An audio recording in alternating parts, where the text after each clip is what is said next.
Well, thank you, Secretary Nielsen. Thank you for that kind introduction and for your leadership at the Department of Homeland Security. Would you all join me in thanking Secretary Kirstjen Nielsen for her leadership and for bringing together this historic summit today.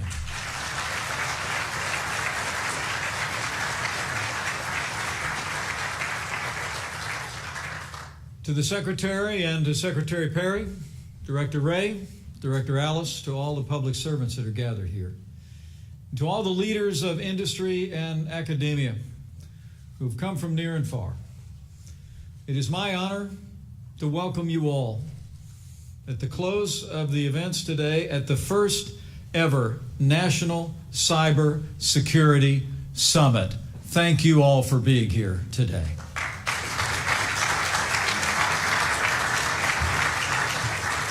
And I bring greetings and gratitude for your participation in this conference from a great champion of American security, President Donald Trump. I'm here today on behalf of the President because cybersecurity is a major focus of this administration. Over the last year, at the President's direction, we've taken unprecedented action to strengthen our digital infrastructure and defenses because we know that cybersecurity has never been more important to the American people. America depends on the digital world more with every passing day, as all the industry leaders here know too well. It's opened countless new doors of opportunity, created extraordinary new sources of prosperity, and unleashed a new era of entrepreneurship and innovation that has infused nearly every aspect of our lives and our society. Yet while this revolution has spurred new opportunities, as you all have discussed here today, it has also spawned new threats. Criminal terrorists, foreign adversaries, constantly prowling this digital domain, represent a threat to this nation. And America's digital infrastructure is under constant cyber attack. The federal government alone experiences hundreds of thousands of digital assaults every day. And across the entire country, the number of attacks on our digital infrastructure is impossible to calculate. Our digital foes are targeting every facet of our society. They threaten our family's privacy, like the hackers who breached the credit bureau Equifax last year and made off with the Social Security numbers and other personal information of nearly 150 million Americans. They extort our hard-earned money, as we saw in the North Korean WannaCry attack that held more than 200,000 devices in 150 countries hostage, demanding a ransom. Foreign interests also routinely steal trade secrets from some of our most important industries. As our administration's recent 301 trade investigation found, for many years, China has directed bureaucrats and businesses to find and steal our nation's intellectual property and advanced technologies, especially those pertaining to our national defense. Our cyber adversaries also seek to infiltrate our critical infrastructure, including our electrical grid, power stations, so that in some future conflict they might have the opportunity to shut down the nerve center of American energy and our national life. They also target our economy. A single Russian malware attack last year cost a major American shipping company roughly $400 million. And in 2016, cyber attacks, it is estimated, cost our economy as much as $109 billion. Cyber attackers also go after government at every level, such as in March when criminal hackers hobbled the city of Atlanta and crippled many basic services for several days. And as the American people know all too well, our adversaries increasingly use the digital world to manipulate, to divide, to chip away at our most cherished values. In the face of these threats, the American people demand and deserve the strongest possible defense, and we will give it to them.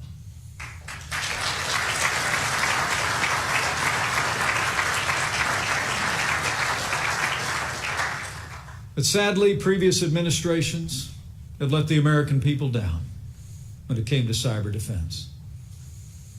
At the outset of this administration, it became clear from early on, in a very real sense, we inherited a cyber crisis.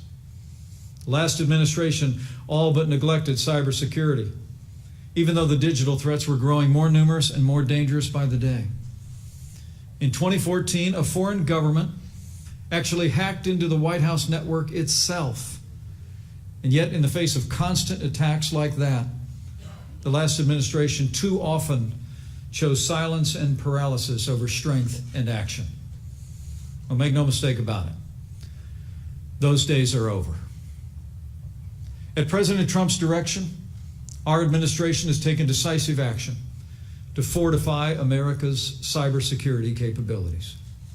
We're also forging new partnerships, evidenced by this conference today, all across our society, and also with state and local governments and with great corporations, so well represented here. We've secured vital new funding for cybersecurity. In our first year in office, we allocated an additional $1.2 billion for digital defense, and next year our administration has requested a record $15 billion to secure America's cyber frontiers. And we'll continue to work with Congress to provide the resources we need to defend our nation from the threats we face in the digital domain. But this critical issue requires more than new funding. America also needs a central hub for cybersecurity. And today, we call on the United States Senate to follow the lead of the House of Representatives and before the end of this year, enact legislation to create a new agency under the authority of DHS. The time has come for the Cybersecurity and Infrastructure Security Agents to commence. Thank you.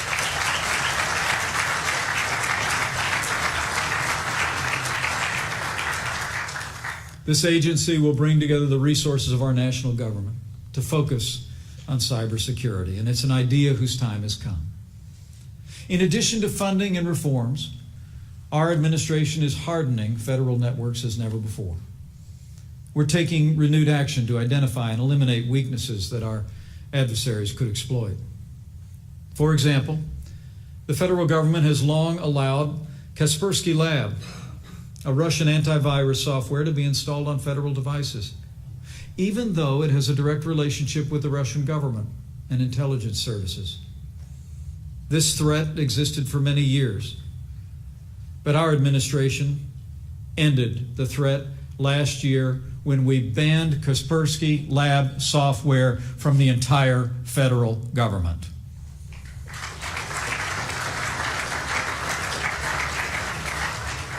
We've also dramatically increased information sharing with innovators, developers, and network defenders.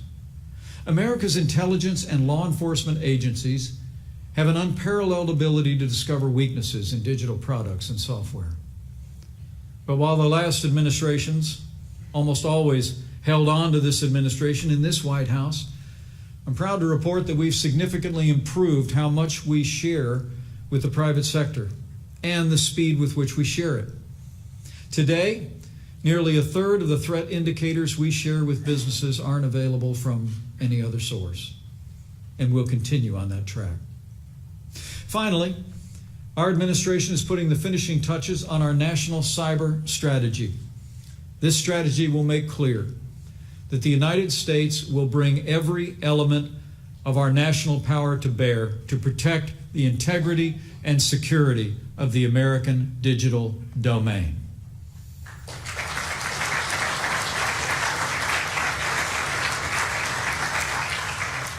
Our actions have already made our adversaries' actions more costly. And as we continue to reinforce our cyber defenses, we will deter them as never before. But as you well know, we can't prevent every assault or attack in the digital sphere. The sheer size and magnitude of the danger, combined with the rapid evolution, means that some attempts will simply slip through the cracks. Now, be assured, our government will continue to ensure the resilience of our digital infrastructure so that when these breaches may occur, we can get back on our feet fast, chart a path forward, learn from our vulnerability, and prevent the next attack. And when it comes to stopping our cyber adversaries, resilience, though, isn't enough. We also must be prepared to respond. And in this White House, I'm proud to report we are. Our administration has taken action to elevate the United States Cyber Command to a combatant command, putting it on the same level as the commands that oversee our military operations around the world. Gone are the days when America allows our adversaries to cyber attack us with impunity. Our goal remains: American security will be as dominant in the digital world as we are in the physical world.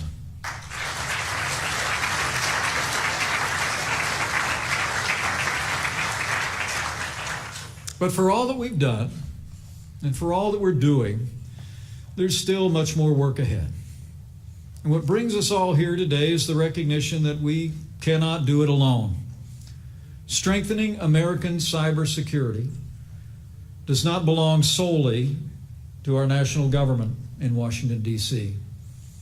The greatest progress happens from the bottom up, not from the top down.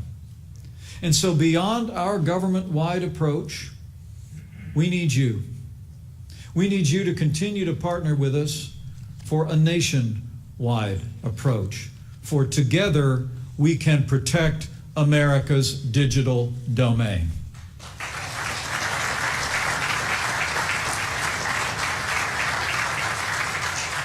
You know, it's been said cybersecurity is a team sport. It requires seamless collaboration between the federal government, state and local leaders, but also innovators, entrepreneurs, academic experts. In a word, it requires all of you in this room and all of those that you represent all across the nation. We've already taken important steps, I'm pleased to report, to improve our partnerships at every level. And in addition to this conference today, where you've heard much about those efforts, I'm particularly excited with the new initiative that Secretary Nielsen announced this morning, the National Risk Management Center. This new center will be the gateway for American companies who want to work with the federal government more closely to strengthen our shared cybersecurity. And let me take this moment to thank all of you who have already expressed your intention to join this critical initiative. Just a few weeks ago, in the Situation Room, I personally met with the President's National Security Telecommunications Advisory Committee, also known as NSTAC, which brings together key industry leaders to develop recommendations on cyber policy. I learned then, and we'll learn more in just a few short weeks, that NSTAC will soon launch a cybersecurity moonshot initiative to focus our national energies and skills on digital dominance. Those leaders that day informed me that America won the race to the moon. And under this administration, in partnership with all of you, America will lead the way to cyber security and strength.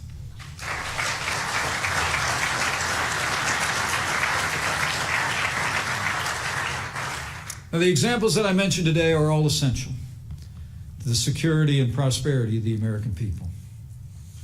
But as we gather today, the American people also deserve to know that our democracy is secure as well.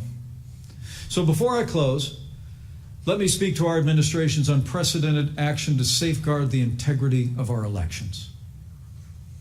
While other nations certainly possess the capability, the fact is, Russia meddled in our 2016 elections. That is the unambiguous judgment of our intelligence community, and as the President said, we accept the intelligence community's conclusion. Russia's goal was to sow discord and division, and to weaken the American people's faith in our democracy. And while no actual votes were changed, any attempt to interfere in our elections is an affront to our democracy, and it will not be allowed.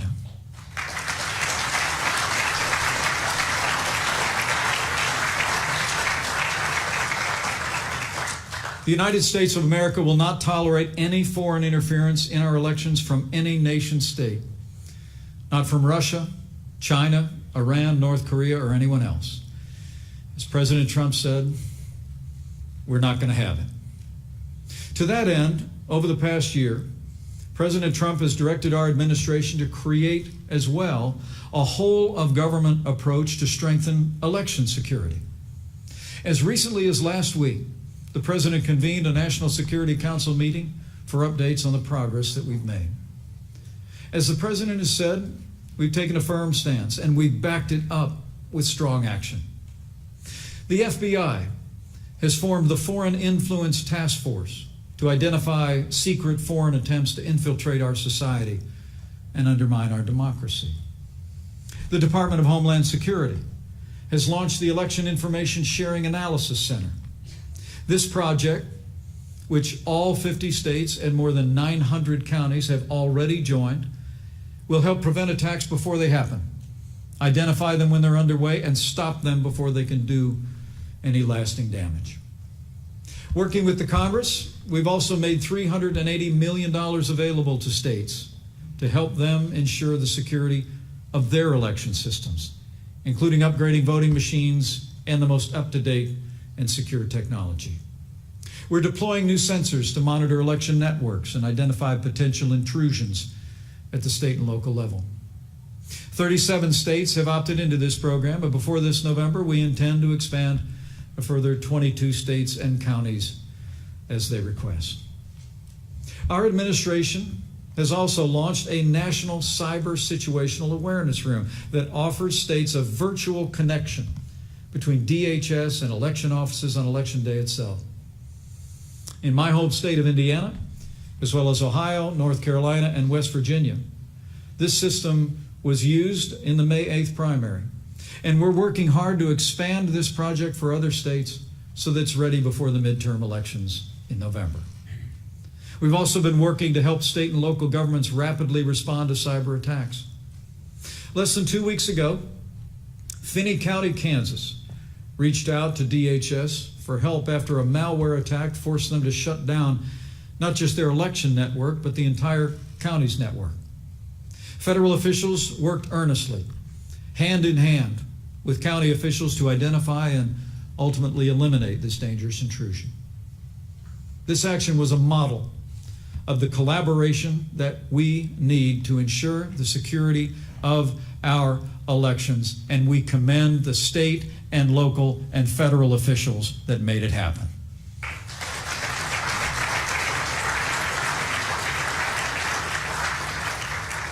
Now, make no mistake about it, our administration recognizes that elections are administered and conducted at the state and local level. This administration has already been a champion of federalism and respected the purview and the authority of our state and local officials.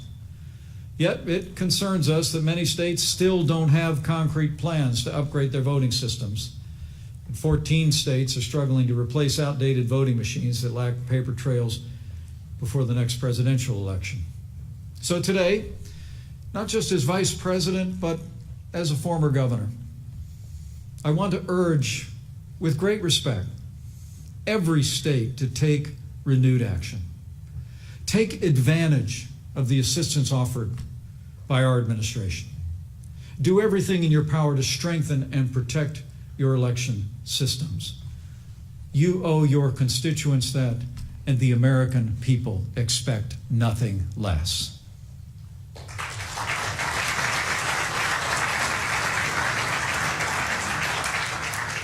This is a time for vigilance and resolve. And I can assure you our administration will continue to take strong action. We've already done more than any administration in American history to preserve the integrity of the ballot box. And we've just begun. We'll continue to work tirelessly to prevent foreign nations and malign actors from hacking into our election infrastructure with the potential of changing votes or election outcomes. As the President has said, we will repel any efforts to interfere in our elections. When anyone violates our laws, we will bring them to justice and utilize every element of our national power to respond. Because our democracy demands and deserves the most vigorous defense we can give it.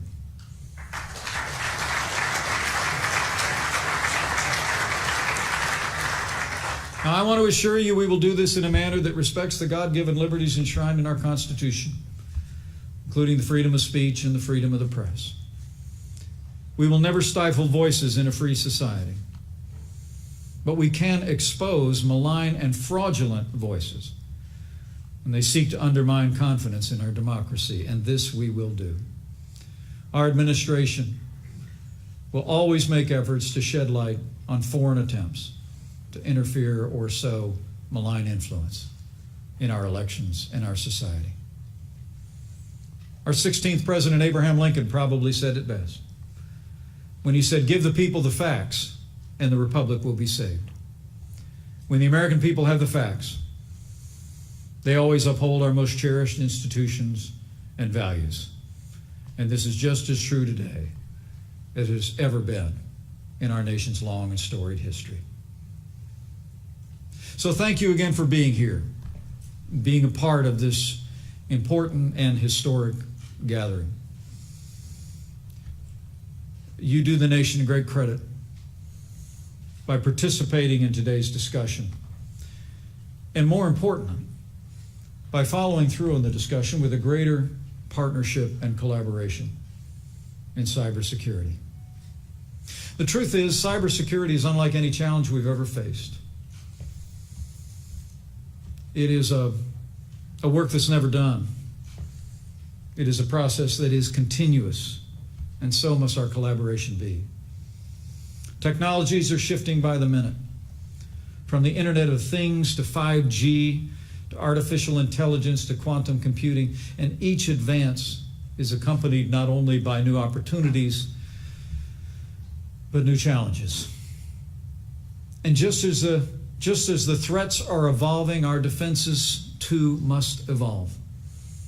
The only way to be strong and secure is if we stand strong and secure together on behalf of the American people.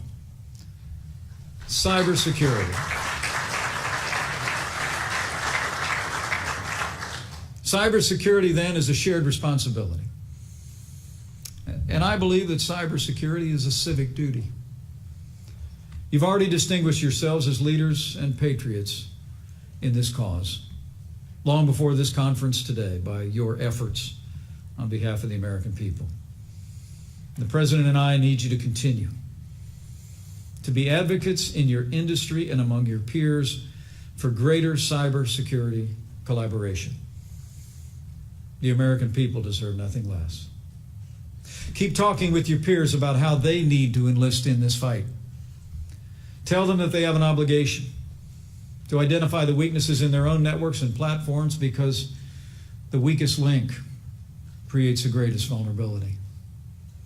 Tell them we need them to buy American when it comes to digital products and services, not just to support American jobs and innovation, but to support American security. Tell them they need to share their insights, ideas, and innovations that will strengthen our collective security. And above all else, tell them what you've heard here today at this conference. Tell them we need to work together on an increasing basis, not just with our national government, but with state and local governments, to ensure the continued security and prosperity of our nation. The American people are counting on all of us. They deserve to know that their homes are free from prying eyes, their personal information is safe and secure, that their bank accounts can't be robbed, that the lights will turn on when they flip the switch in the morning. And the American people deserve to know that our democracy cannot be corrupted, and that our nation is stronger and more secure, even in the midst of a technological revolution, than it's ever been before. This we can do together. So thank you for the opportunity to address you today, to wrap up what I trust has been a meaningful and productive dialogue. But I hope you will not feel that you've come here today and done your part by this attendance, I hope you leave here today with a burden on your heart to do more. The truth is, as the old book says, we should not grow weary in doing good, for in due season we'll reap a harvest if we do not give up. So don't grow weary. Don't grow weary in standing up for the security of the American people in the cyber domain. With the trust of the American people, with the patriotism and the collaboration of all of you gathered here who will work together with us on this vital issue, with the leadership of President Donald Trump, and I know with the support and the prayers of the American people, we will defend our nation. We will defend our nation on this cyber frontier. And I know, as Americans have always done, we will do it together. Thank you very much. God bless you, and God bless the United States of America.